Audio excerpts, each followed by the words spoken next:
No mereces sentarte a la misma mesa que nosotros, gritó mi nuera en medio del restaurante abarrotado. A su lado, su madre esbozó una sonrisa despectiva. No cualquier basura tiene derecho a entrar en este lugar. No cualquier basura tiene derecho a entrar en este lugar. Me giré para mirar a mi único hijo. Pero él bajó la cabeza. Evitó mi mirada. Se escondió, como si yo fuera solo una mancha que había caído accidentalmente en su vida. A mi alrededor, las risas burlonas resonaban como un entretenimiento barato. Mi nuera incluso levantó su copa con calma, inclinándose hacia mí como para darme una orden. Váyase. Está arruinando nuestra cena. Enderecé la espalda. No lloré. No supliqué. Me levanté de la mesa. Salí del restaurante a través del frío cristal, dejando atrás las risas de satisfacción y el silencio traidor de mi propio hijo. Pero esa misma noche, mi teléfono sonó sin cesar. 63. Llamadas perdidas. Ellos no sabían que sería el comienzo de su propio y aterrador colapso.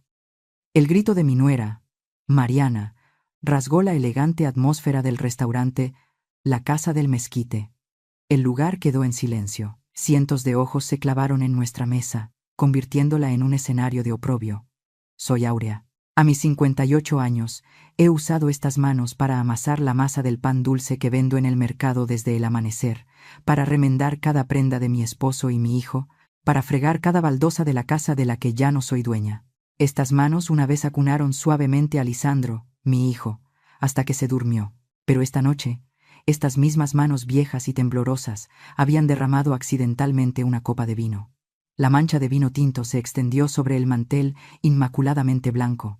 Mi corazón latía desbocado como un pájaro enjaulado en mi pecho, buscando frenéticamente una salida en vano. ¡Qué asco!, siseó Mariana, poniéndose de pie de un salto. Su vestido de seda de diseñador se agitó como si mi presencia fuera una plaga. A su lado, su madre, la señora Ofelia, una mujer de cabello teñido de un rubio chillón y una sonrisa perpetuamente despectiva, se cubrió la nariz con una servilleta. No es de extrañar, dijo con su voz aguda y estridente. No toda la basura tiene derecho a entrar en un lugar tan lujoso como este. La seguridad no debería haber dejado entrar a esta campesina. Mis manos temblaban. Quería decir algo. Quería disculparme. Pero las palabras se atascaron en mi garganta. La humillación pesaba sobre mi pecho más que una losa de hormigón, impidiéndome respirar, impidiéndome pronunciar una sola disculpa. Lentamente, me volví hacia Lisandro. Mi hijo, mi único orgullo. El niño por el que vendí la última parcela de tierra de nuestros antepasados, solo para que pudiera obtener un título universitario, para que pudiera mantener la cabeza alta en esta ciudad. Lisandro, susurré, mi voz quebrándose en pedazos. Mi hijo, el orgullo de mi vida, tenía la vista fija en su plato de alta cocina. Se encogió de hombros, se ajustó el chaleco y se hizo pequeño en su silla. Estaba evitando mi mirada. En ese instante, algo se rompió dentro de mí. Lo comprendí todo con una claridad dolorosa. Para ellos, yo no era una madre, no era una suegra, solo era un obstáculo. Me despreciaban porque me veían débil. Se reían a mis espaldas porque, unos años antes, había firmado como aval para el coche nuevo de Lisandro sin leer la letra pequeña. Desde entonces, para la familia de mi nuera, yo era una vieja ignorante, una pueblerina fácil de engañar. A nuestro alrededor, los susurros de los otros comensales se convirtieron en risitas disimuladas.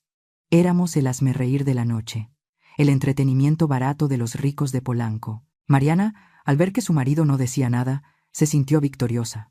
Con una calma que me heló la sangre, volvió a llenar su copa. Luego, se inclinó sobre la mesa, acercando su rostro perfectamente maquillado al mío. El olor de su perfume caro me invadió, dulce y nauseabundo. «Váyase», susurró, pero con la fuerza de un latigazo. «Está arruinando nuestra cena. Lárguese de aquí». Me quedé sin palabras por un segundo. Mi mente repasó cada sacrificio, cada noche en vela cuidándolo cuando tenía fiebre, cada peso ahorrado para su boda. Todo eso, borrado por una copa de vino derramada. Respiré hondo. No iba a llorar. No delante de ellos. No les daría esa satisfacción. Enderecé la espalda. Esa espalda que me dolía por tantos años de trabajo duro. Agarré mi viejo bolso, el que Mariana siempre miraba con asco. y me levanté. No dije una palabra. Empujé la silla hacia atrás y caminé entre las mesas. A través del cristal eché un último vistazo. Mariana brindaba con su madre. Lisandro levantó la vista tímidamente. Nuestras miradas se cruzaron por una fracción de segundo.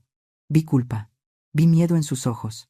Pero entonces se apresuró a bajar la cabeza. Levantó su copa y se la bebió de un trago. Había elegido. Le di la espalda y caminé sola por las amplias aceras de Polanco. Pensaron que habían empujado a esta vieja molesta fuera de sus vidas glamurosas. Pensaron que volvería a mi húmedo cuarto en el ático, a llorar y a resignarme. Pensaron que este era el final.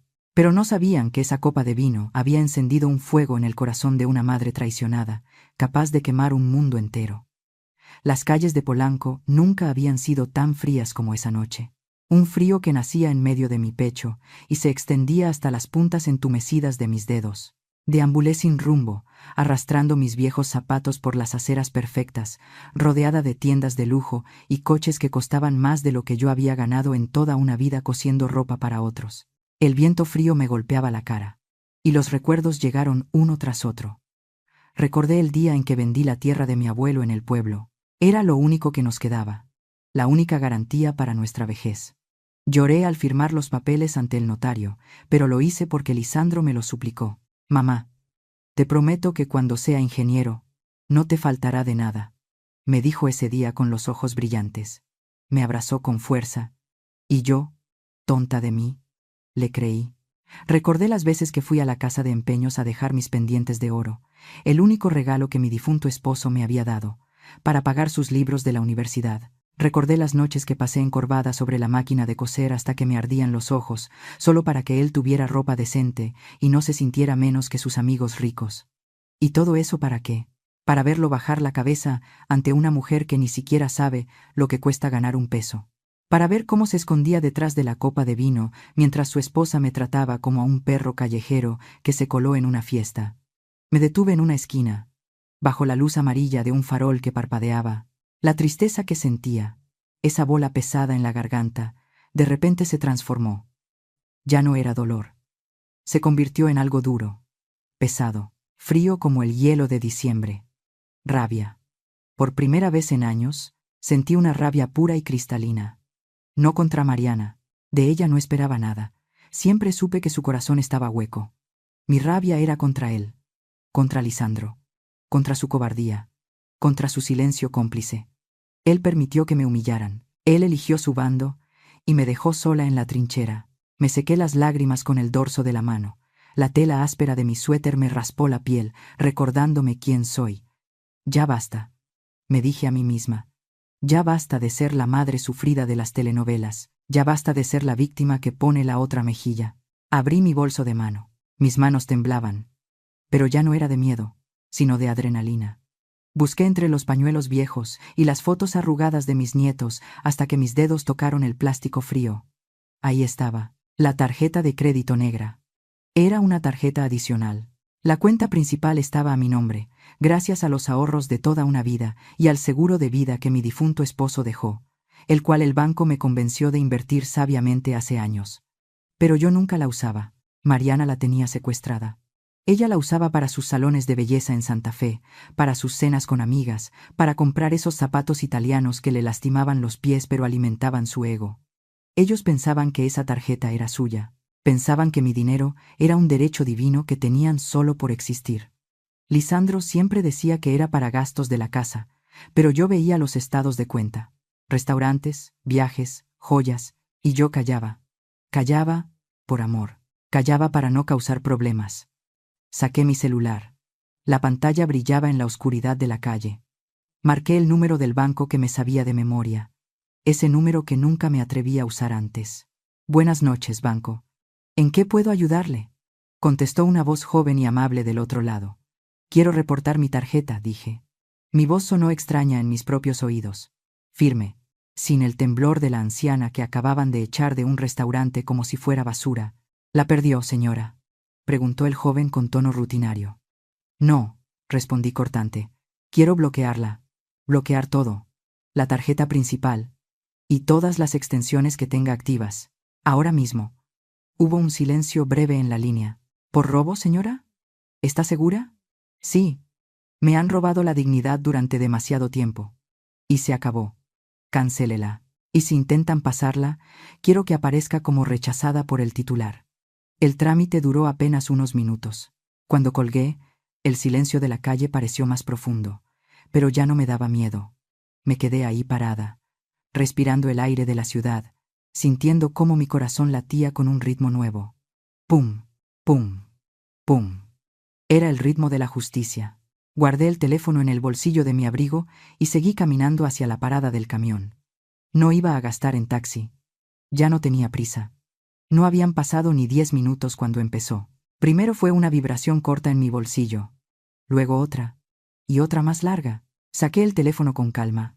En la pantalla brillaba un nombre que antes me llenaba de alegría, y ahora me causaba náuseas. Hijo mío. Lo dejé sonar. Miré cómo la luz iluminaba mi mano arrugada. Lo dejé sonar hasta que se cayó. Inmediatamente, volvió a sonar. Esta vez, era Mariana. No contesté. Mi teléfono se convirtió en un animal vivo dentro de mi mano. Vibraba, se iluminaba, gritaba en silencio. Una llamada tras otra. Hijo mío. Mariana. Hijo mío. Mariana. Teléfono de casa. Hijo mío. Cerré los ojos un momento y me imaginé la escena. El mesero llegando con la cuenta en esa bandeja de piel elegante. Esa cuenta astronómica de botellas de vino importado y cortes de carne fina que Mariana pidió sin mirar el precio. Mariana sacando la tarjeta negra con ese gesto arrogante que tiene, sin ni siquiera pausar su conversación con su madre. El mesero regresando, un poco apenado, diciendo en voz baja que la tarjeta fue declinada. La cara de doña Ofelia poniéndose pálida bajo las capas de maquillaje. Lisandro buscando en sus bolsillos vacíos. Porque él nunca trae efectivo. Siempre confía en el plástico de mamá. Mariana intentando pasar la tarjeta otra vez, gritando que es un error del banco, que sabe quién es ella. Y luego, el pánico. El darse cuenta de que no tienen cómo pagar.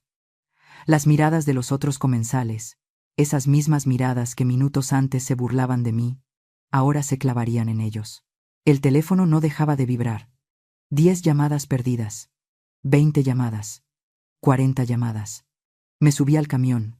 Pagué mi pasaje con monedas. Y me senté junto a la ventana. El motor rugió. Y nos alejamos de la zona rica. Miré el aparato una vez más. 63 llamadas perdidas.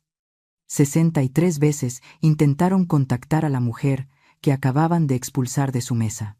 63 veces buscaron desesperadamente a la madre que no era digna de sentarse con ellos, pero que, por lo visto, sí era digna de pagar sus lujos y salvarles el pellejo. Apagué el celular. La pantalla se fue a negro. Por primera vez en esa noche fría, sentí calor. No era el calor del amor familiar. Era el calor de saber que yo tenía el control. La guerra había empezado, y ellos acababan de disparar la primera bala sin saber que yo tenía el dedo en el detonador. Hoy dormirían con miedo, preguntándose qué pasó. Y yo, por primera vez en mucho tiempo, dormiría tranquila. El autobús me dejó en la esquina de mi calle en Coyoacán. El barrio estaba en silencio. Ese silencio antiguo de piedras volcánicas y árboles viejos que siempre me había dado paz, pero que esta noche se sentía pesado como una lápida. Caminé despacio hacia la casa, mi casa, o al menos la casa que construyeron mis padres y que yo, en un acto de amor ciego, cedí a mi hijo cuando mi esposo Federico falleció. No entré por la puerta grande de madera tallada. Esa puerta ya no era para mí. Esa puerta era para Lisandro y Mariana, para sus invitados elegantes y sus fiestas ruidosas. Yo rodeé la construcción principal, caminando por el pasillo lateral lleno de macetas que yo misma regaba, hasta llegar al cuarto de servicio en la parte trasera. Ahí es donde vivo ahora, en el cuarto donde antes guardábamos las escobas y las cosas viejas. Abrí la puerta con mi llave oxidada. El olor a humedad y encierro me golpeó. Me senté en el borde de mi cama individual, esa cama estrecha que rechina cada vez que respiro. Mis manos todavía temblaban, pero ya no era de frío, era de soledad. En la mesita de noche, iluminada por una lámpara tenue, estaba la foto de Federico, mi viejo. En la imagen él sonreía con esa seguridad de quien sabe que protege a su familia. Tenía puesto su sombrero favorito y me miraba como si estuviera a punto de decirme una broma. Federico, susurré en la oscuridad. Perdóname. Las lágrimas que había contenido en el restaurante, las que me tragué en el autobús, finalmente brotaron. No fueron un llanto ruidoso. Fue un llanto silencioso, de esos que duelen en las costillas. Lloré hasta que sentí que me quedaba seca por dentro. Lloré por la humillación. Sí, pero más lloré por la vergüenza de admitir mi propio error. Durante años me dije a mí misma que lo hacía por amor. Me dije que una buena madre lo da todo. Me quité el pan de la boca para que ellos comieran filete. Me hice pequeña, diminuta, invisible, para que ellos pudieran sentirse grandes. Y miren el resultado. No crié a un hombre agradecido. Crié a un parásito. Miré la foto de nuevo. Y sentí como si Federico me estuviera regañando con la mirada. ¿Acaso el amor de madre significa dejarse pisotear? ¿Acaso el sacrificio vale la pena cuando el fruto es el desprecio? No. La respuesta retumbó en mi cabeza con la fuerza de una campana. No. Si sigo así, si sigo agachando la cabeza, voy a morir en este cuarto húmedo. Voy a morir sola, y ellos pasarán por encima de mi cadáver para buscar si dejé algún centavo escondido bajo el colchón. Me di cuenta de que mi bondad no los estaba ayudando, los estaba pudriendo. Mi dinero no compraba su amor, solo financiaba su egoísmo. Me limpié la cara con la manga del suéter. La tela estaba mojada y fría. Respiré hondo. El aire olía a polvo. Pero por primera vez en mucho tiempo, sentí que podía llenar mis pulmones. Me puse de pie. Mis rodillas tronaron, pero me sostuve firme. Ya no voy a ser su sombra. Ya no voy a ser la vieja del cuarto de atrás.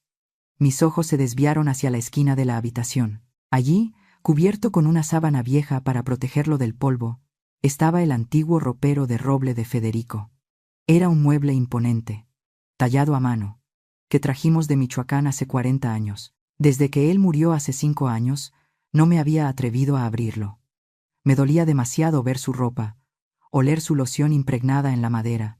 Lo había dejado ahí, como un altar intocable al que le tenía demasiado respeto y demasiado miedo. Pero esta noche sentí un tirón en el pecho, una corazonada, como si Federico me estuviera llamando desde esa madera vieja.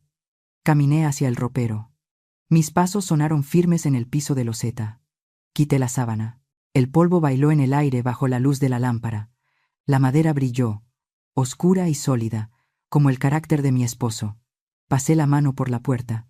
Estaba fría. Algo me decía que la respuesta a mis plegarias, o quizás el arma para mi guerra, estaba ahí dentro. Federico siempre fue un hombre precavido. Él nunca confiaba ciegamente, ni siquiera en su propia sombra. Él vio cosas en Lisandro que yo me negué a ver. Puse la mano en la manija de bronce. Estaba dura, atascada por el tiempo. Tengo que abrirlo, pensé. Tengo que saber qué hay ahí. Hice fuerza. La madera gimió, un sonido largo y quejumbroso que rompió el silencio de la madrugada. La puerta cedió. El olor a tabaco y madera antigua inundó el cuarto, envolviéndome como un abrazo del pasado. Y entonces, lo vi. Queridos amigos que me escuchan, hagan una pausa conmigo. ¿Alguna vez se han preguntado si su sacrificio está creando hijos malagradecidos? ¿Se han sentido culpables por decir no cuando en realidad están salvando su propia vida? Ustedes han estado ahí. Ustedes saben lo que se siente cuando la propia sangre te da la espalda. Por favor, si esta historia les está tocando el corazón, si entienden mi dolor, dejen un comentario aquí abajo o denle un me gusta. Ayúdenme a saber que no estoy sola en esta lucha. No dejemos que el silencio nos mate una vez más. El aroma a tabaco y madera vieja me envolvió como si Federico estuviera parado justo detrás de mí, abrazándome por la espalda. Aspiré profundo, cerrando los ojos, dejando que ese olor llenara el vacío que sentía en el pecho. Por un momento, el cuarto de servicio desapareció, y volví a ser la esposa amada, la reina de mi hogar, no la vieja arrimada en la que me habían convertido. Con el corazón latiéndome en la garganta, metí las manos entre sus sacos colgados. La tela de lana picaba un poco en mis dedos. Busqué en el fondo, en ese rincón secreto que solo él y yo conocíamos, debajo de unas cobijas tejidas que ya nadie usaba. Mis dedos tocaron algo duro y liso. La saqué despacio. Era una caja de madera de mezquite, pequeña pero pesada, pulida por los años. Federico siempre guardaba ahí sus tesoros más preciados, su reloj de bolsillo, las monedas de plata del abuelo, y nuestra acta de matrimonio. Me senté en la orilla de la cama con la caja en el regazo. El silencio de la madrugada era tan profundo que podía escuchar mi propia respiración entrecortada. Levanté la tapa. Las bisagras no hicieron ruido, como si hubieran estado esperando este momento exacto. Adentro no había joyas, no había dinero. Solo había un sobre grueso, de papel amarillento por el tiempo. Estaba sellado con lacre rojo, esa cera dura que él usaba para sus documentos importantes cuando trabajaba en el juzgado. Pero lo que me detuvo el corazón fue lo que estaba escrito al frente, con su letra inclinada y elegante. Para mi amada Áurea. Solo abrir si te sientes desamparada ante nuestros hijos. Sentí un escalofrío recorriéndome la espalda. Federico llevaba 5 años muerto. ¿Cómo podía saberlo? ¿Cómo podía saber que llegaría una noche en la que me sentiría tan sola, tan pequeña, tan desamparada frente a la crueldad de nuestra propia sangre? Mis manos temblaban tanto que me costó trabajo romper el sello de cera. El crujido del papel sonó como un disparo en la habitación. Saqué la carta. Eran 2 hojas escritas a mano, con esa tinta azul que él siempre usaba. Acerqué la hoja a la lámpara y comencé a leer. Y mientras leía, sentí que su voz grave y pausada resonaba dentro de mi cabeza, hablándome desde el más allá. Mi querida chaparrita, decía la carta, si estás leyendo esto, significa que mis peores miedos se han hecho realidad. Significa que Lisandro no ha tenido la hombría para cuidarte como te mereces. Perdóname, mi amor. Perdóname por no habértelo dicho en vida, pero no quería romperte el corazón ni que pensaras que yo era un padre desnaturalizado. Me detuve un momento para secarme una lágrima que cayó sobre el papel. Federico me conocía mejor que nadie. Sabía que mi debilidad siempre fue amar demasiado, perdonar demasiado rápido. La carta continuaba. Yo siempre supe que Lisandro tenía un carácter débil. Es un buen muchacho, pero es arcilla en manos de otros. Y cuando conoció a Mariana y a su madre, supe que si yo faltaba, ellas intentarían devorarlo todo. Y lo peor, intentarían apartarte a ti, porque eres la única que realmente lo ama sin interés.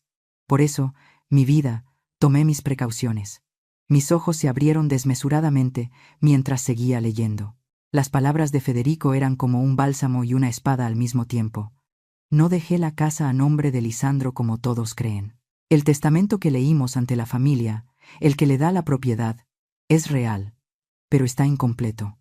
Existe una cláusula, áurea, una cláusula de salvaguarda que redacté en secreto con el notario y que dejé bajo custodia especial.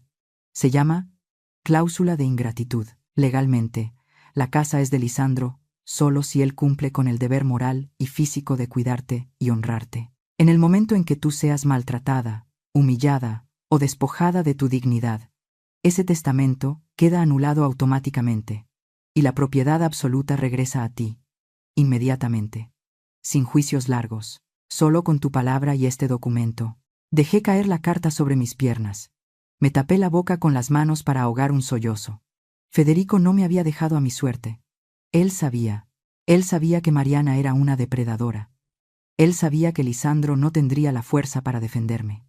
Y desde la tumba, mi viejo estaba extendiendo su brazo para protegerme una última vez. Volví a tomar el papel para leer el final. No guardé este documento en la casa, porque sé que ellas son capaces de registrar hasta debajo de las piedras. Está en el Banco Central, en la caja de seguridad número 402.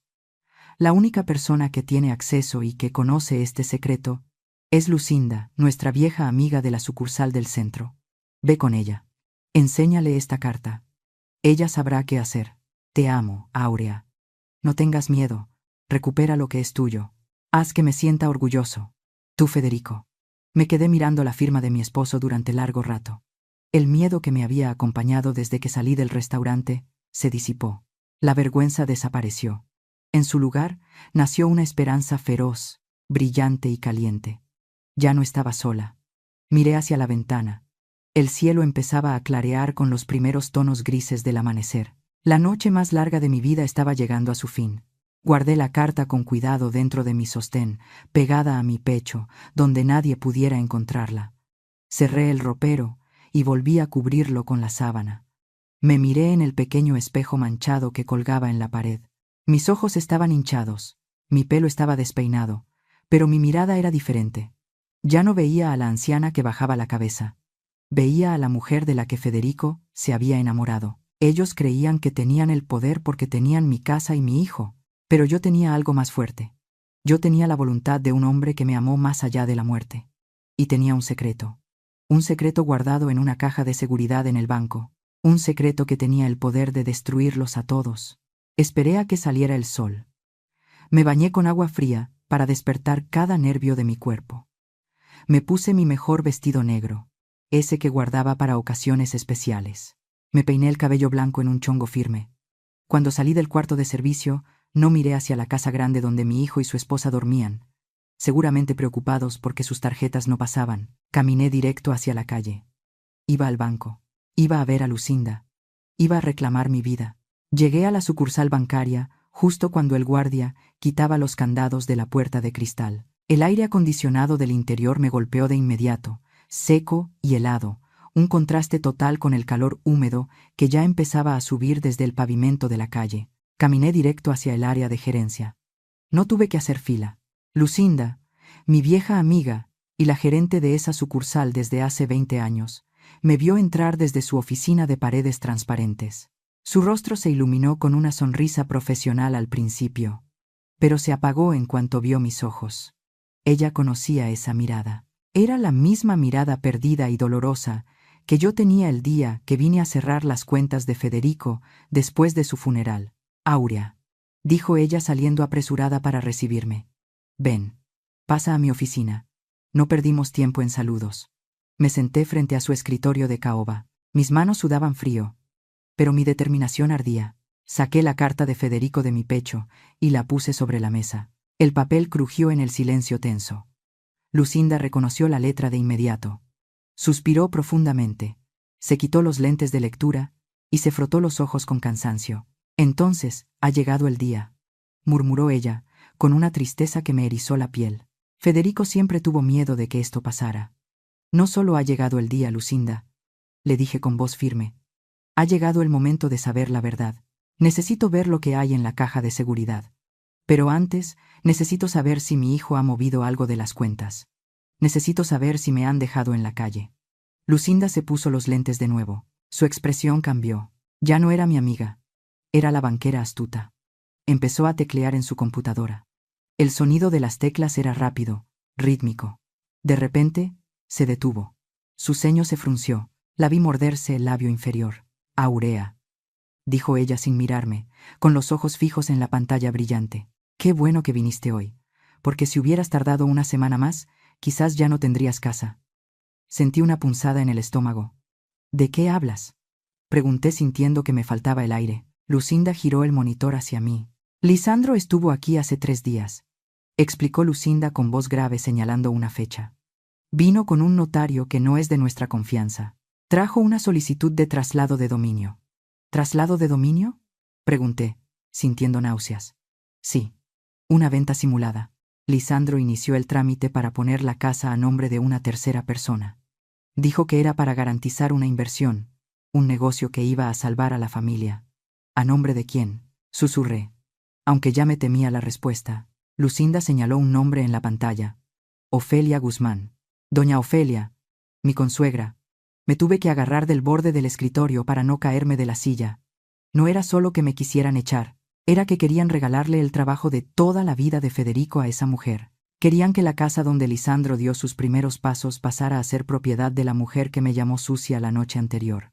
Lo planearon todo, dije con asco. Por eso la cena.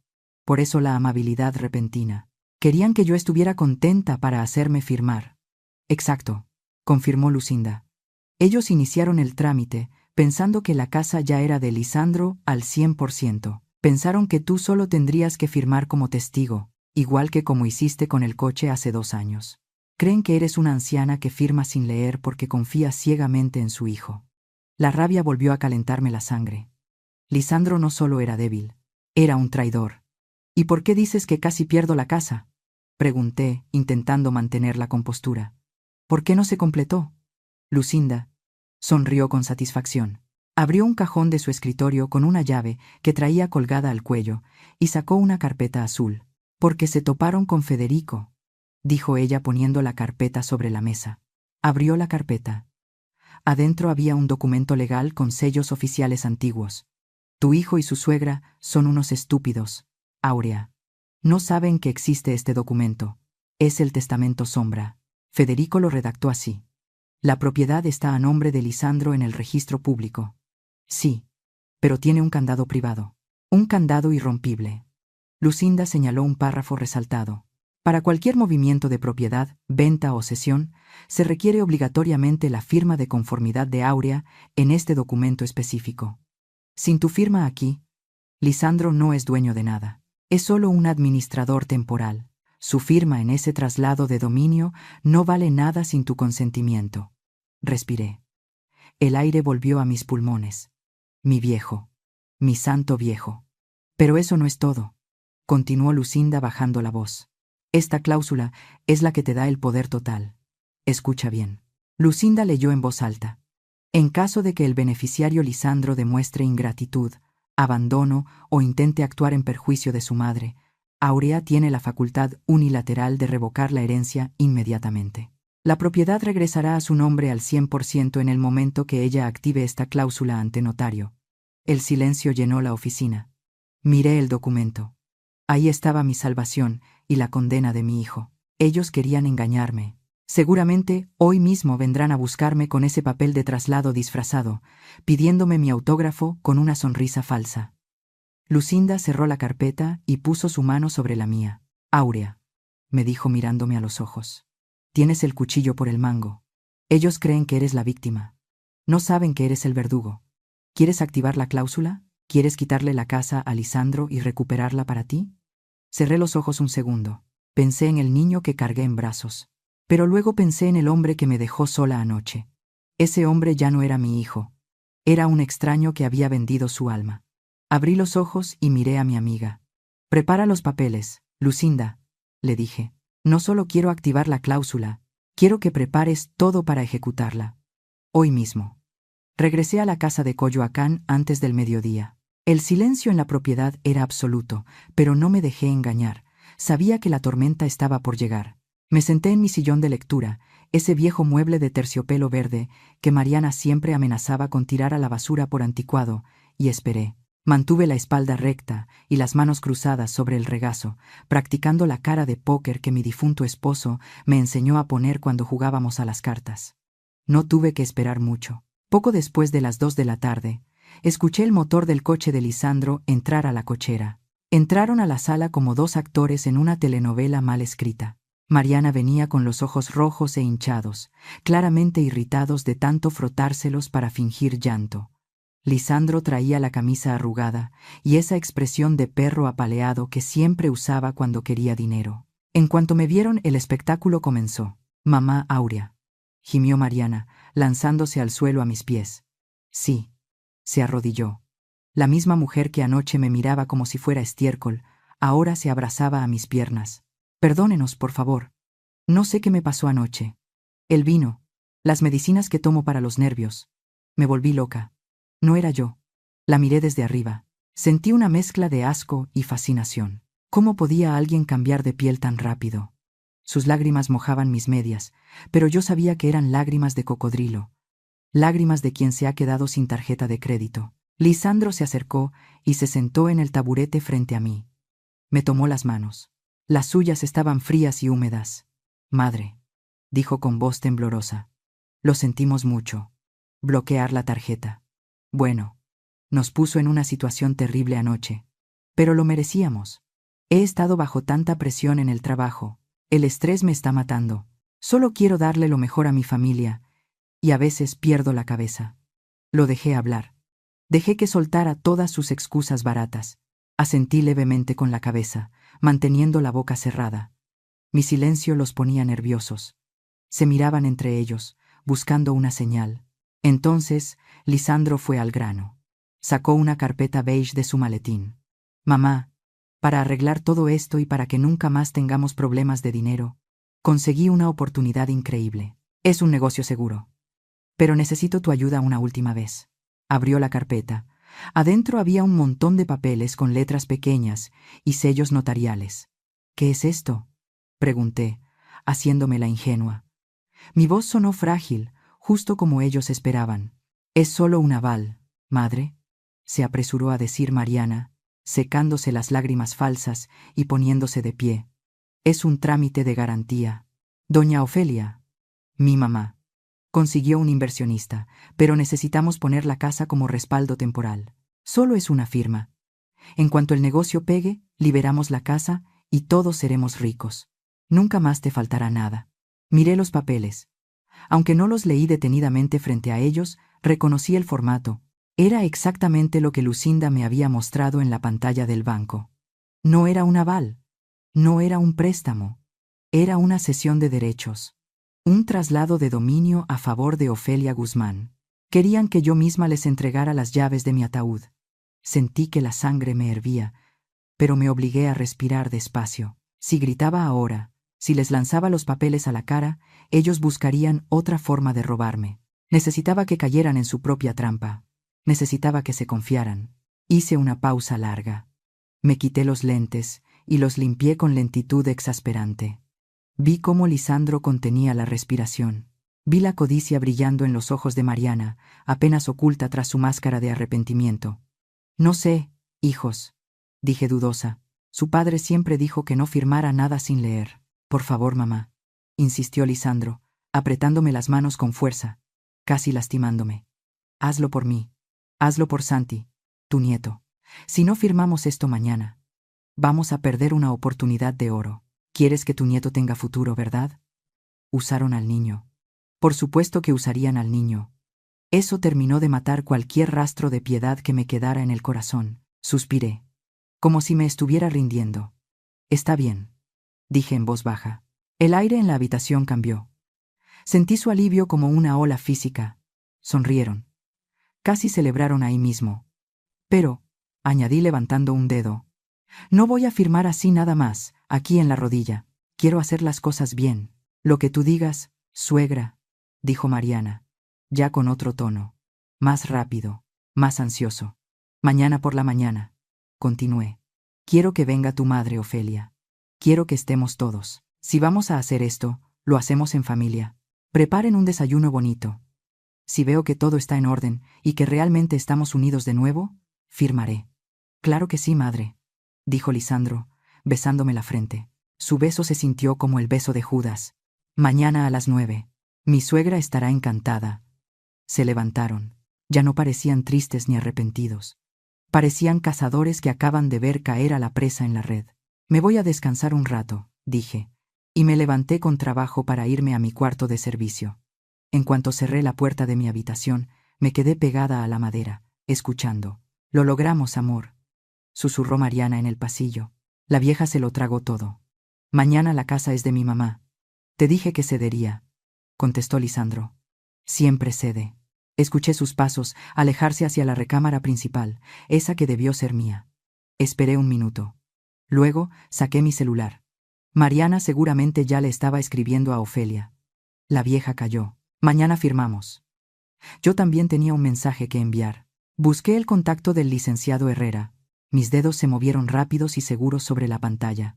Están todos citados mañana a las 9. Traiga los documentos. Traiga al notario. Y sobre todo, traiga la orden de desalojo.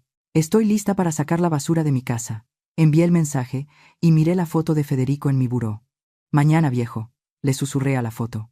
Mañana se va a armar la grande. Y te prometo que esta vez no voy a bajar la cabeza.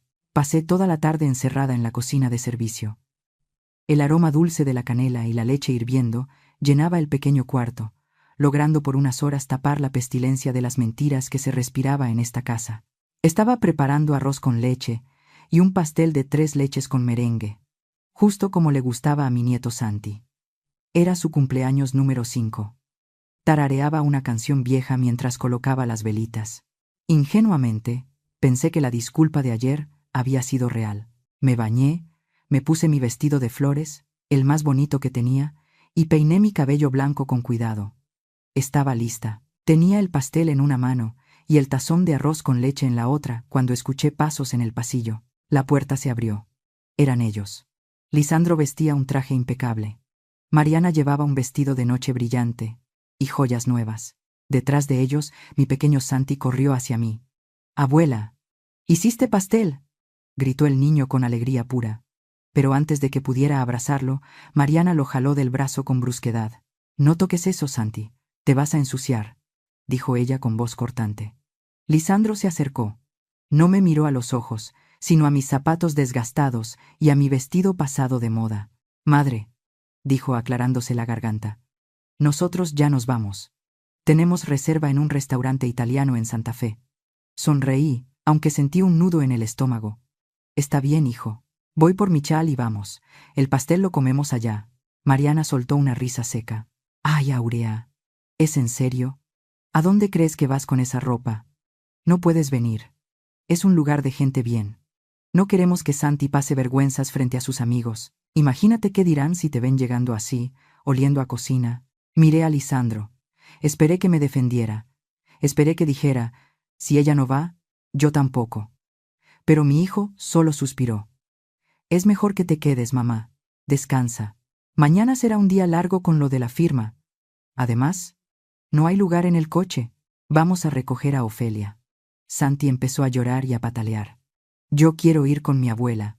Quiero mi arroz con leche». Mariana lo cargó a la fuerza, tapándole la boca. «Cállate, Santiago. Te compraremos un pastel caro. No esas porquerías caseras». Dieron la vuelta y salieron. La puerta se cerró con un golpe seco que sonó como un disparo en mi corazón. Escuché el motor del coche alejarse, llevándose las risas de ellos y el llanto de mi nieto. Me quedé parada en la cocina vacía. El pastel seguía en mis manos, pesando toneladas. No lloré. Ya no me quedaban lágrimas. Solo sentía un frío inmenso que me congelaba los huesos. La noche cayó sobre Coyoacán. A las 10. Saqué mi celular. Vi una notificación de Facebook. Mariana había iniciado una transmisión en vivo. Seguramente, en su arrogancia, olvidó que todavía me tenía agregada. Mis dedos temblaron al presionar el video. La pantalla mostró un salón de lujo, luces doradas y música de violines. En la cabecera, con una copa de champán, estaba doña Ofelia, borracha de poder. Se levantó y pidió silencio. «Quiero proponer un brindis», dijo Ofelia con voz pastosa, «por mi nieto Santiago, y un brindis especial porque mañana, por fin, se hará justicia divina. Mañana firmamos las escrituras y nos desharemos de los estorbos que ya no sirven para nada». Los invitados aplaudieron. «Salud por la casa nueva», gritaron. La cámara giró hacia Lisandro. «Mi hijo, mi sangre». Él levantó su copa, la chocó con la de su suegra y sonrió. «Salud, Ofelia». «Gracias por todo», dijo él. La transmisión se cortó. El celular se me resbaló de las manos. Esa risa, esa maldita risa de mi hijo celebrando mi desgracia, celebrando que mañana me iba a quitar lo único que me quedaba para dárselo a esa bruja. Me levanté despacio. Mis piernas ya no temblaban. Estaban firmes como el roble. Agarré el pastel de 3 leches. Ese pastel que hice batiendo el huevo a mano porque nunca me compraron una batidora nueva. Caminé hacia el bote de basura. Lo levanté y lo dejé caer. El pastel se estrelló contra el fondo, mezclándose con los desperdicios. El merengue blanco se manchó de inmundicia. Se veía igual que mi amor de madre, tirado a la basura, desperdiciado en gente que no valía nada.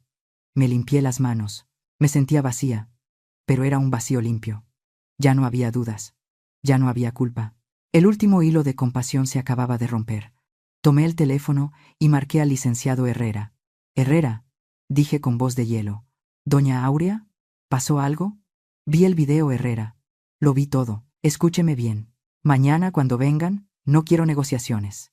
No quiero advertencias. Quiero sangre».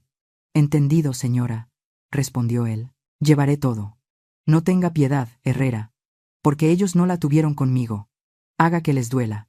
Haga que se arrepientan del día en que nacieron». Colgué. Apagué la luz y me fui a mi cuarto. Esa noche no recé. Me acosté en la oscuridad, con los ojos abiertos, esperando a que saliera el sol para ver cómo ardía el mundo de mi hijo. Señoras y señores, mi corazón se hizo pedazos al ver el pastel tirado en el bote de basura. La crueldad de ellos ya superó el límite de lo que una persona puede soportar. Si han llegado hasta aquí, por favor, ayúdenme comentando el número 1 aquí abajo, para que yo sepa que todavía hay personas acompañándome a lo largo de todo este camino. Su presencia es la mayor fuente de ánimo para que pueda continuar contando la parte final A la mañana siguiente, la sala de mi casa parecía el escenario de una obra de teatro barata. Habían puesto un mantel de encaje que no era mío, y servido café en la vajilla de porcelana que solo se usaba en Navidad. Mariana y Lisandro estaban sentados en el sofá, muy pegaditos, sonriendo como muñecos de plástico. Doña Ofelia ocupaba mi sillón favorito, presidiendo la mesa como si ya fuera la dueña del lugar. «Buenos días, consuegra», dijo Ofelia con esa voz melosa que me daba náuseas. «Siéntese, por favor. Ya tenemos todo listo para el trámite». Me senté despacio, disfrutando los últimos segundos de su ignorancia. Mariana empujó la carpeta beige hacia mí, con impaciencia mal disimulada. «Aquí está, suegra. Solo necesita su firma en la última hoja, donde dice aval solidario». Lisandro se acercó y me tendió una pluma dorada. «Ten, mamá. Es un día importante para nuestro futuro. Hazlo por nosotros. Hazlo por Santi». Miré la pluma. Miré sus caras llenas de codicia. Lisandro me miraba con esos ojos de perro apaleado que siempre le funcionaban. Mariana se mordía el labio, ansiosa. Ofelia tamborileaba los dedos sobre los reposabrazos del sillón. Extendí la mano y tomé la pluma. El aire en la habitación se tensó. Podía escuchar sus corazones latiendo rápido, saboreando el dinero que creían que iban a ganar. Acerqué la punta de la pluma al papel, y en ese preciso instante sonaron 3 golpes secos y autoritarios en la puerta principal. Mariana saltó en su asiento.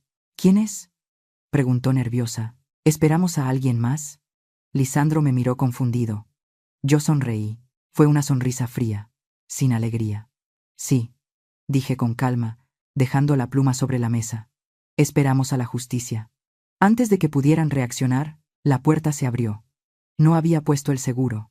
Lucinda entró primero, caminando con la elegancia de una ejecutiva implacable, sosteniendo una carpeta azul contra su pecho. Detrás de ella entró el licenciado Herrera, un hombre alto, canoso y con una mirada que podía cortar el acero.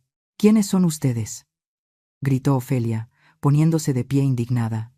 «Esta es una reunión familiar privada. Largo de mi casa». Herrera ni siquiera la miró. Caminó hasta el centro de la sala y puso su maletín sobre la mesa de centro, aplastando los papeles que ellos me habían dado. «Corrección, señora», dijo Herrera, con voz de trueno. «Esta es la casa de la señora Áurea. Y usted es una intrusa». Lisandro se puso pálido. «Mamá, ¿qué significa esto?», tartamudeó. «¿Quién es este señor?». «Este señor es mi abogado, Lisandro». «¿Y Lucinda?». «Bueno, tú ya conoces a Lucinda. Ella es la que tiene la llave de la caja de Pandora que ustedes abrieron». Lucinda dio un paso al frente y abrió la carpeta azul. Sacó el documento antiguo, el testamento sombra, y lo puso encima de la mesa, justo al lado del contrato fraudulento de ellos. «Lisandro», dijo Lucinda con severidad, «tu padre no era tonto. Él sabía que este día llegaría. Este documento anula cualquier derecho que creías tener sobre esta propiedad». Mariana se acercó a leer, entrecerrando los ojos. A medida que leía la cláusula de ingratitud, el color se le iba del rostro. Sus manos empezaron a temblar. Esto no puede ser legal», susurró Mariana. «Lisandro es el heredero universal».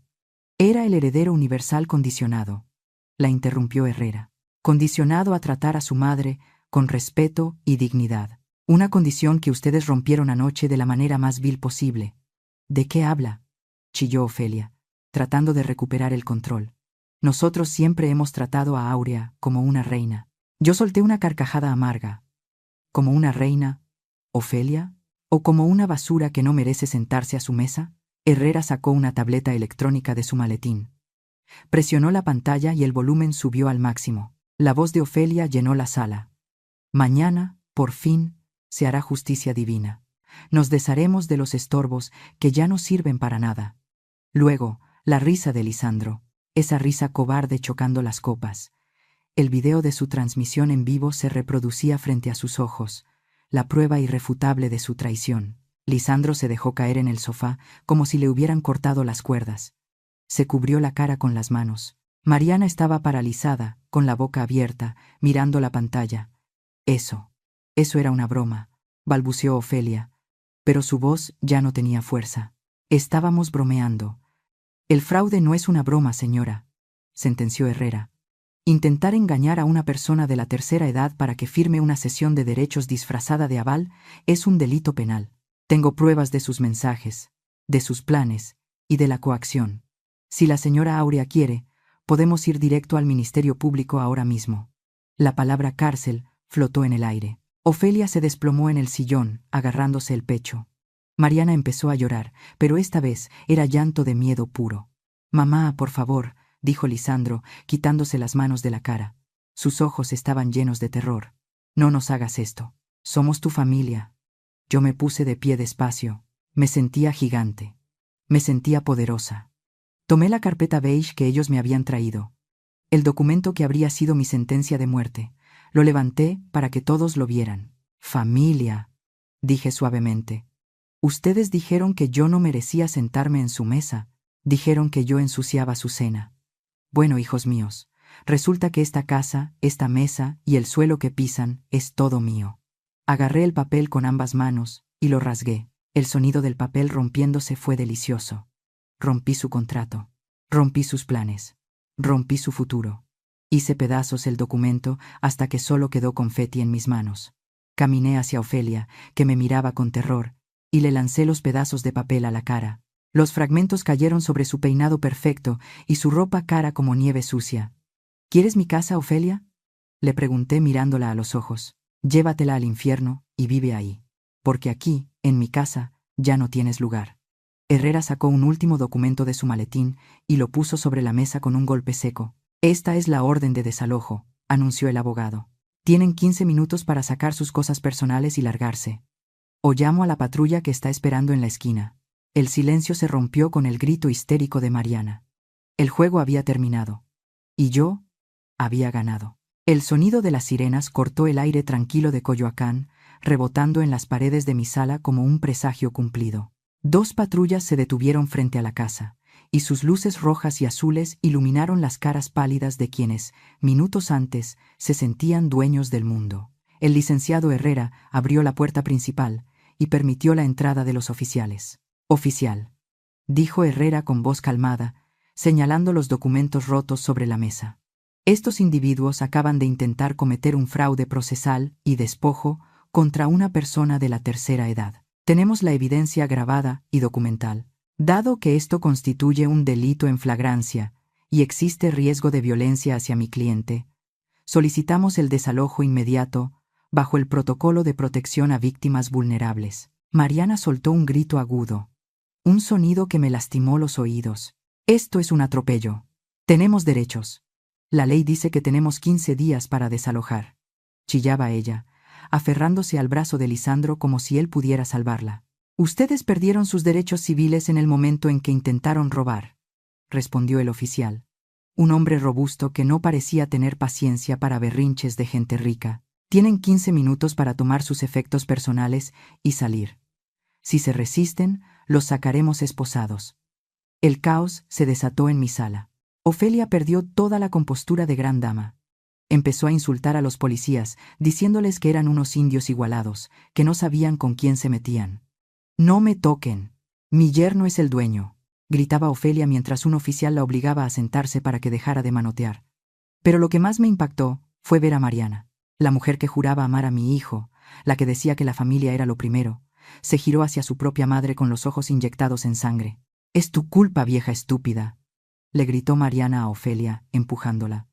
«Tú me dijiste que ella no leía los papeles. Tú me dijiste que era fácil. Por tu ambición voy a perder mi casa». Ofelia la miró con la boca abierta, traicionada por su propia hija. Ahí estaba la verdadera naturaleza de esa gente. Cuando el barco se hunde, las ratas se muerden entre ellas. Lisandro se arrastró por el suelo hasta mis pies. Lloraba con mocos en la nariz, igual que cuando tenía 5 años y rompía un florero. «Mamá, por favor», sollozaba, agarrando el dobladillo de mi vestido. «Mamá, no dejes que me lleven. No tengo a dónde ir. No tengo dinero. Soy tu hijo, tu sangre». Lo miré desde arriba. Sentí una punzada en el pecho. Claro que la sentí. Ninguna madre quiere ver a su hijo así. Pero luego recordé su risa anoche. «La sangre también se pudre, Lisandro», le dije con voz suave. «Y tú has podrido la nuestra. Levántate». Ten un poco de dignidad por primera vez en tu vida, y empaca. Les di bolsas negras de basura, esas grandes que uso para las hojas del jardín. Fue una imagen que se me grabará para siempre. Mariana metiendo sus vestidos de diseñador y sus zapatos italianos en bolsas de basura. Ofelia aventando sus cremas caras dentro de un costal de plástico. Lisandro tirando sus trajes al suelo, derrotado. Todo su lujo reducido a desperdicio. Cuando el tiempo se acabó, los policías los escoltaron hacia la puerta. Parecían refugiados de su propia guerra. Pero entonces, Mariana se detuvo en seco y miró hacia la escalera. «Santi, vámonos», gritó. Mi nieto bajó corriendo con su mochila de superhéroes, asustado por los gritos y los policías. «Ven con mamá, mi amor», dijo Mariana extendiendo la mano. «Nos vamos a un hotel». Di un paso al frente. Fue un instinto animal. Me interpuse entre ella y el niño. «No», dije. Mi voz resonó en la sala vacía. «¿Qué dijiste?» «Es mi hijo», gritó Mariana furiosa. «Dije que no», repetí, agarrando la manita de Santi que temblaba. «El niño se queda». «Estás loca». «Es secuestro», intervino Lisandro.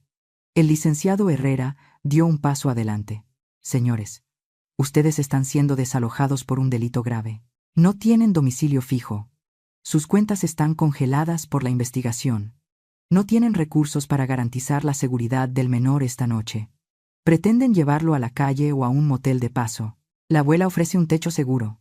El oficial asintió, mirando al niño que se escondía detrás de mis piernas. «Tiene razón el abogado. El menor se queda aquí por seguridad.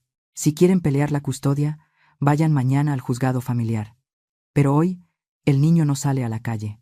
Mariana soltó un alarido de frustración. Intentó lanzarse sobre mí, pero un policía la detuvo. «Me las vas a pagar, Áurea. Me robas mi casa y ahora a mi hijo». «No te robo nada, Mariana», le dije abrazando a Santi. «Te estoy haciendo un favor. Estoy evitando que mi nieto duerma en una banca del parque por culpa de tus errores. Vete. Arregla tu vida. Y cuando seas una madre decente, entonces hablamos». «¡Fuera!», ordenó el policía. Los empujaron hacia la salida. Lisandro me miró una última vez. Sus ojos estaban vacíos. Ya no había súplica, solo la comprensión tardía de lo que había perdido. La puerta se cerró. El clic de la cerradura fue el sonido más hermoso que había escuchado en años. Me arrodillé en el suelo y abracé a Santi.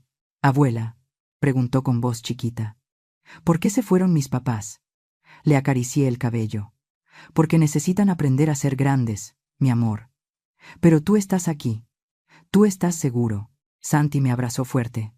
«Tengo hambre, abuela. ¿Todavía hay arroz con leche?» Sonreí entre lágrimas. «Sí, mi cielo. Hay mucho arroz con leche. Y hay una casa entera para nosotros». Pasó una semana exacta desde que la policía sacó la basura de mi casa. 7 días en los que Santi y yo empezamos a sanar, cocinando juntos y durmiendo sin miedo. Pero yo sabía que el silencio no duraría para siempre. Era martes por la noche. Estaba terminando de lavar los platos de la cena cuando escuché el timbre. No fue un timbrazo insistente y arrogante como los de antes. Fue un sonido corto, tímido, casi como si la persona que tocaba tuviera miedo de ser escuchada. Me sequé las manos en el delantal y caminé hacia la entrada. No prendí la luz del patio. Miré a través de la ventana antes de salir. Ahí, agarrado a los barrotes fríos de la reja, había una sombra que reconocí por el dolor en mi pecho, no por mis ojos. Era Lisandro. Pero no era el Lisandro de trajes italianos y loción cara. El hombre que estaba afuera parecía un indigente. Llevaba la misma ropa de la semana pasada, ahora sucia y arrugada. Tenía la barba crecida, y aún a través del vidrio podía adivinar que sus ojos estaban rojos. Salí al patio. El aire de la noche trajo hasta mí el olor inconfundible del tequila barato y el sudor rancio. Me detuve a 2 metros de la reja. No tenía intención de abrirla. «Mamá», susurró él. Su voz sonó rasposa, rota. «Mamá, ábreme. Tengo hambre». Me crucé de brazos para que no viera que me temblaban las manos. «¿Dónde está tu familia, Lisandro?», le pregunté. «¿Dónde está tu esposa elegante y tu suegra poderosa?». Lisandro soltó una risa que terminó en tos. Se dejó caer de rodillas sobre el cemento de la banqueta, apoyando la frente contra los barrotes de hierro. «Ya no tengo familia, mamá. Se acabó». Levantó la cara. Bajo la luz de la calle, vi las ojeras profundas que le marcaban el rostro. Mariana me dejó, confesó, y las lágrimas empezaron a abrir surcos en la suciedad de sus mejillas. Metió la demanda de divorcio ayer. Dice que soy un fraude. Dice que le hice perder el tiempo. Se llevó todo lo que pudo vender y se fue a casa de una tía en Cuernavaca. Sentí una punzada de pena, pero la ahogué rápidamente. Era la crónica de una muerte anunciada. ¿Y Ofelia?, pregunté. Lisandro cerró los ojos con fuerza. Ofelia me demandó. Mamá. Me demandó por fraude y abuso de confianza. Dice que yo le prometí la casa y que le robé el dinero que supuestamente invirtió en los trámites. Todos me dieron la espalda. Nadie me contesta el teléfono. Mis amigos, los del club, todos desaparecieron cuando supieron que no tengo un peso. El silencio de la calle pesaba más que sus palabras. Ahí estaba la verdad desnuda. Todo ese amor, toda esa unidad familiar de la que presumían en los restaurantes caros, no valía nada. Era un castillo de naipes, pegado con saliva y dinero ajeno. En cuanto se secó el dinero, el castillo se derrumbó. Lisandro metió una mano por entre los barrotes, tratando de alcanzarme. Mamá, perdóname. Fui un estúpido. Tenías razón. Ellas son unas brujas. Pero ya aprendí. Te lo juro que ya aprendí. Déjame pasar. Solo por esta noche. Déjame dormir en mi cama. Mañana veré qué hago. Pero no me dejes en la calle. Tengo frío. Miré su mano extendida. Esa mano que yo había sostenido tantas veces cuando tenía miedo a la oscuridad. Mi corazón de madre gritaba que abriera el candado, que lo metiera, que le diera sopa caliente y lo arrupara. Pero entonces miré hacia atrás, hacia la ventana de la planta alta donde mi nieto Santi dormía tranquilo, a salvo de la toxicidad de sus padres. Si abría esa puerta, Lisandro nunca aprendería. Si lo dejaba entrar, volvería a ser el niño mimado que cree que mamá siempre arregla los desastres. Y yo ya estaba muy vieja para seguir criando a un hombre de 40 años. No, Lisandro, dije. Él me miró con incredulidad. ¿Qué? Pero mamá, soy tu hijo. Precisamente porque eres mi hijo, no te voy a dejar entrar. Entré a la casa un momento. Él gritó mi nombre, pensando que lo abandonaba. Regresé segundos después, con 2 cosas en las manos. Me acerqué a la reja, pero no quité el candado. Por entre los barrotes, pasé primero una cobija gruesa de lana, una que él usaba cuando era niño. Toma, le dije. Para el frío. Él agarró la cobija con desesperación, envolviéndose en ella. Gracias, mamá. Ahora abre. Por favor. No, repetí. Y le pasé el segundo objeto. Era un papel doblado. ¿Qué es esto?, preguntó él, tratando de leerlo en la oscuridad. Es una dirección, Lisandro. Es un centro de apoyo laboral y albergue temporal en el centro. El director es conocido del padre de la iglesia. Ya le hablé de ti. Te darán una cama limpia y comida caliente, pero con una condición. ¿Cuál condición?, preguntó él con miedo. Que trabajes, respondí mirándolo a los ojos. Tienen bolsa de trabajo. Necesitan gente para limpieza, para carga, para lo que sea. Vas a ir ahí mañana a primera hora. Lisandro arrugó el papel, ofendido. ¿Me estás mandando a un albergue? ¿A mí? ¿A un ingeniero? Mamá, eso es para vagabundos. Tú eres un vagabundo ahora, Lisandro. Le solté con dureza. No tienes casa. No tienes dinero. Y el título de ingeniero no sirve de nada si no tienes dignidad. Él se quedó callado, temblando bajo la cobija. Mamá, no me hagas esto, suplicó una última vez, con la voz rota. Un hombre de 40 años no duerme agarrado de las faldas de su madre. Lisandro, sentencié. Tienes 2 brazos y 2 piernas, úsalos, aprende a pararte solo. Cuando tengas tu primer sueldo ganado con el sudor de tu frente, y no con mi tarjeta de crédito, entonces vienes y me invitas un café. Antes no. Di media vuelta. Me costó la vida entera dar la espalda. Sentí que me arrancaban un pedazo de piel. Escuché sus sollozos a mis espaldas, mezclados con el viento de la noche. Vete, Lisandro, dije sin voltear. Hazlo por ti. Hazlo para que algún día tu hijo pueda mirarte a la cara sin vergüenza. Cerré la puerta de madera de la entrada. Puse el cerrojo. Me recargué en la puerta y solo entonces me permití llorar. Lloré por el hijo que perdí, pero también recé por el hombre que, tal vez, solo tal vez, podría nacer de estas cenizas, Han pasado 3 meses desde aquella noche de las patrullas y los gritos. 3 meses que parecen 3 vidas. Si ustedes pasaran hoy por mi calle en Coyoacán, ya no verían esa casa triste con la pintura descarapelada y las persianas cerradas. No, ahora verían una fachada pintada de un color terracota cálido, llena de macetas con geranios rojos que cuelgan de los balcones. Y si pusieran atención, olerían algo delicioso. El aroma a vainilla, canela y pan recién horneado se escapa por las ventanas abiertas desde las 7 de la mañana. Usé el dinero, ese dinero que guardé durante años pensando en dejarle una herencia a Lisandro, ese dinero que iba a ser para su coche o sus caprichos. Lo invertí en mí. Remodelé la cocina. Compré un horno industrial de acero inoxidable que brilla como un espejo y cumplí mi sueño de juventud. Abrí mi escuela de repostería tradicional. Vamos, chicas, amasen con ganas, que la masa sienta su energía. Les grito a mis alumnas con las manos llenas de harina. Son mis amigas del barrio, vecinas, y hasta algunas señoras jóvenes que vieron mi anuncio en el mercado. La cocina está llena de risas, de chisme, del sonido de las charolas entrando al horno. Ya no hay silencio en esta casa. Ya no hay miedo a hacer ruido o a molestar a la señora Mariana. Aquí mandamos nosotras y el olor a conchas calientes. A veces, mientras enseño a batir el turrón, pienso en mi hijo.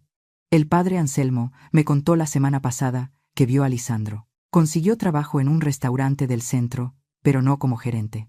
Está de mesero. Dice el padre que lo vio corriendo de una mesa a otra, sudando, cargando charolas pesadas y aguantando los regaños de los clientes exigentes. Al principio sentí pena, pero luego sentí orgullo. Por fin, mi hijo está conociendo el valor del dinero. Por fin sabe lo que duele en los pies después de un turno de 8 horas. Ese dolor le va a enseñar más de la vida que todos los cheques que yo le firmé. Sé que está viviendo en un cuarto de azotea cerca del metro, que paga su propia renta y que come lo que le alcanza. Y eso, aunque suene duro, me deja dormir tranquila. Se está haciendo hombre. De Mariana supe poco, pero suficiente. Intentó venir hace 2 semanas. Se paró en la reja con una caja de chocolates, muy arreglada, fingiendo demencia. Suegrita, ábreme. Solo quiero ver cómo estás. Gritaba desde la calle con esa voz chillona. Pero esta vez, yo no tuve que salir. Contraté a un guardia de seguridad para la entrada, un muchacho grandote y serio que sigue las instrucciones del licenciado Herrera al pie de la letra. La señora Aurea no recibe visitas no programadas, le dijo el guardia. Y mucho menos de personas que tienen una orden de restricción vigente. Por favor, retírese o llamo a la patrulla. Mariana se fue furiosa, taconeando el pavimento. La vi por la cámara de seguridad mientras me tomaba un café de olla en mi sala. No sentí nada, ni odio, ni lástima. Solo indiferencia. Ya no tiene poder sobre mí. Pero la verdadera prueba de fuego, mi graduación personal, fue este sábado pasado. Llamé a Lucinda y a 2 de mis mejores amigas de la clase de repostería. Pónganse guapas, les dije. Hoy yo invito la cena. Pedí un taxi de aplicación, uno de esos camionetones negros y limpios. Me puse un vestido nuevo, color azul rey, que me compré con las ganancias de mis primeras clases. Me maquillé los labios de rojo, me puse los aretes de perlas que recuperé del empeño y salí con la frente en alto. Le dije al chofer la dirección. Polanco. El mismo restaurante. Cuando llegamos, el valet parking nos abrió la puerta. Entré al local. El aire acondicionado, las luces doradas, el murmullo de la gente rica. Todo era igual que aquella noche de pesadilla. El capitán de meseros se acercó. Era el mismo hombre que me vio salir llorando hace 3 meses. Me miró, dudoso, tratando de recordar mi cara. Buenas noches, señora. ¿Tiene reservación? Sí, respondí con voz clara y fuerte. A nombre de Aurea. Y quiero la mejor mesa. Por favor. Lejos de la puerta, cerca del piano, el hombre revisó su lista y abrió los ojos con sorpresa. Quizás recordó a la anciana humillada, pero frente a él ahora veía a una clienta distinguida. Por supuesto. Doña Aurea. Sígame, por favor. Nos sentamos. Pedí la carta de vinos. Pedí los platillos que se me antojaron, sin mirar el precio en la columna derecha. Comimos, reímos, brindamos. Mis amigas contaban chistes y yo reía con la boca abierta, sin taparme, sin vergüenza. En un momento de la noche, Miré hacia la mesa donde había ocurrido todo. Estaba ocupada por otra familia. Se veían felices. Levanté mi copa de vino tinto. El líquido oscuro brilló bajo la luz. Miré el mantel blanco. Impecable. Mis manos ya no temblaban. Salud, susurré para mí misma. Salud por Áurea. Salud por la mujer que dejó de ser una sombra para convertirse en el sol de su propia vida. Cuando llegó la cuenta, saqué mi tarjeta. La misma tarjeta negra que causó tanta discordia. Pero esta vez, yo firmé el voucher. Con mi nombre, con mi dinero, con mi libertad. El mesero me trajo el recibo y me sonrió. Gracias por su visita, señora. Esperamos verla pronto. Me levanté, ajusté mi chal sobre mis hombros y caminé hacia la salida. No caminé rápido, huyendo de las miradas. Caminé despacio, disfrutando el sonido de mis propios pasos. Al cruzar la puerta de cristal, el viento de la noche me golpeó la cara. Pero esta vez no sentí frío. La Ciudad de México brillaba frente a mí, llena de luces y promesas. Me subí al taxi con mis amigas, riendo como una muchacha de 20 años. Había recuperado mi casa, sí. Pero lo más importante era que me había recuperado a mí misma. Y eso, queridos amigos, no tiene precio. Era un domingo por la tarde cuando el timbre sonó de nuevo. Pero esta vez, el sonido no me provocó ansiedad ni miedo. Sabía quién era. Era el día de visita acordado. Dejé mi taza de té sobre la mesa del jardín y caminé despacio hacia la entrada. Al abrir, me encontré con Lisandro. Se veía diferente. Ya no tenía esa arrogancia de hombre de negocios falso, ni tampoco la desesperación sucia del indigente que vino a pedir asilo hace meses. Llevaba una camisa sencilla, planchada pero desgastada en el cuello, y unos pantalones de mezclilla limpios. Sus manos, antes suaves y cuidadas con manicura, ahora se veían ásperas, con callos en los dedos y algunas quemaduras pequeñas, seguramente ganadas en la cocina del restaurante donde trabaja. En su mano derecha apretaba una bolsa de plástico transparente. Adentro había 1 kilo de naranjas, de esas pequeñas y un poco verdes que venden en el mercado sobre ruedas, no de las importadas que solía comprar Mariana en el supermercado gourmet. «Hola, mamá», dijo él, bajando la vista. «Te traje esto. Me pagaron ayer, y pensé que te gustarían para el jugo de Santi». Sonreí levemente. Esas naranjas valían más que cualquier regalo costoso que me hubiera dado antes, porque éstas las había comprado con el sudor de su frente, no con mi tarjeta. «Pasa, hijo», le dije, haciéndome a un lado. Lisandro entró, pero se detuvo en el umbral de la cocina. No se atrevió a caminar hacia la sala recién remodelada, esa sala luminosa con muebles nuevos y cortinas de lino. Se quedó parado en el mosaico de la entrada, como si sintiera que sus zapatos de trabajo iban a ensuciar mi piso. «Siéntate», le dije, señalando la mesa de la cocina. «No, mamá. Estoy bien así de pie. No quiero molestar. Solo vengo a ver al niño un rato. Y me voy». Jalé una silla de madera. El sonido de las patas arrastrándose me recordó aquella noche en el restaurante. Pero esta vez, el ruido era diferente. Era el sonido de la autoridad. «Siéntate, Lisandro», repetí con suavidad pero con firmeza. Él obedeció, sentándose en la orilla de la silla, con la bolsa de naranjas todavía en el regazo, como un escudo.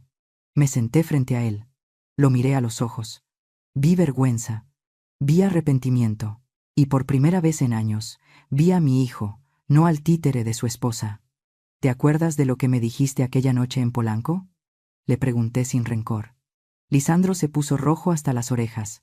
«Mamá, por favor, no. Me dijiste, o dejaste que tu mujer me dijera, que yo no merecía sentarme en la misma mesa que ustedes, que yo ensuciaba su cena». Las lágrimas empezaron a rodar por sus mejillas, cayendo sobre las naranjas baratas. «Soy una basura, mamá». «Lo sé». «No, Lisandro», lo interrumpí.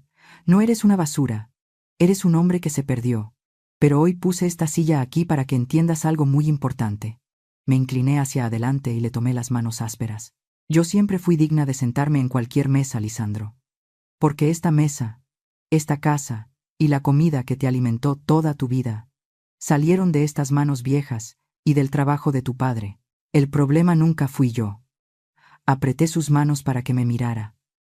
«El problema era que tú creías que el amor de los padres es una cuenta de banco sin fondo. Creías que te debíamos la vida. Y no es así, hijo. El dinero de los padres es su sangre y su sudor, no es una deuda que tenemos que pagarles a los hijos por haber nacido. Lisandro sollozó, bajando la cabeza hasta tocar la mesa. Perdóname, mamá, perdóname por todo. Te perdono, le dije, y sentí que una piedra gigante se me caía del pecho. Te perdono porque veo tus manos lastimadas por el trabajo. Te perdono porque trajiste naranjas en lugar de pedir dinero. Pero escucha bien esto. Me solté de sus manos y me recargué en mi silla, con la espalda recta. Esta es mi casa. Esta es mi mesa. Y a partir de hoy tú eres bienvenido aquí.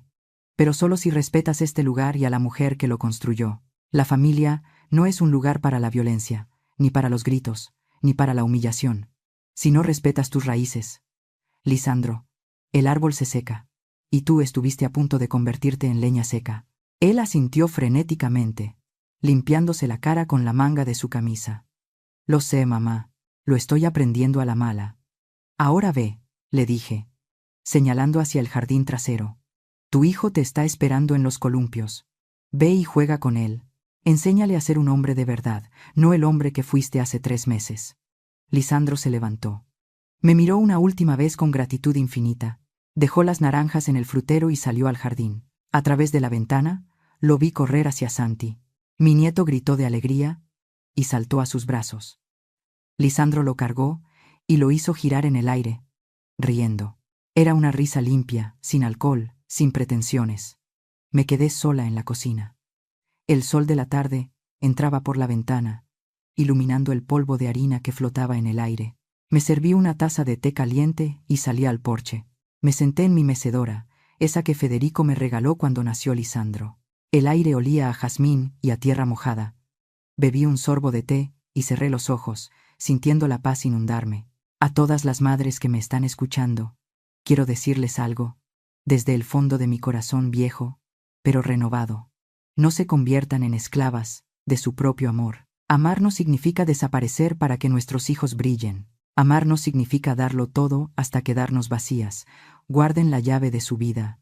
Guarden ese documento, ese ahorro, ese espacio que es solo suyo. Porque el día que ustedes se respeten a sí mismas, ese día, el mundo entero, incluidos sus hijos, aprenderán a respetarlas. Miré hacia el jardín. Lisandro empujaba el columpio de Santi. Ambos reían. Sonreí. No era la sonrisa triste de la mujer que aguantaba insultos por miedo a la soledad. Era la sonrisa de Aurea, la dueña de su casa, la dueña de su destino, la mujer que tuvo el valor de decir basta, y al hacerlo, salvó a su familia. Bebí el último sorbo de té. Estaba dulce. Perfecto. La vida, pensé, empieza cuando uno decide dejar de tener miedo.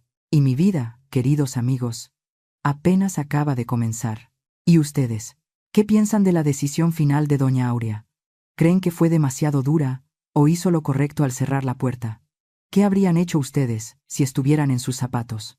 Por favor, compártanme sus pensamientos y experiencias aquí abajo en los comentarios. Créanme que leo cada uno de sus mensajes y me llegan al corazón. Si esta historia les hizo reflexionar o les movió el alma, no olviden dejarme su like, compartir el video con sus seres queridos y suscribirse al canal para no perderse los próximos relatos. Nos escuchamos en la siguiente historia. Nosotros somos Historias del Suspiro. Y estamos aquí para acompañarlos a través del tiempo, con relatos que buscan devolverle la paz y la fortaleza a su alma.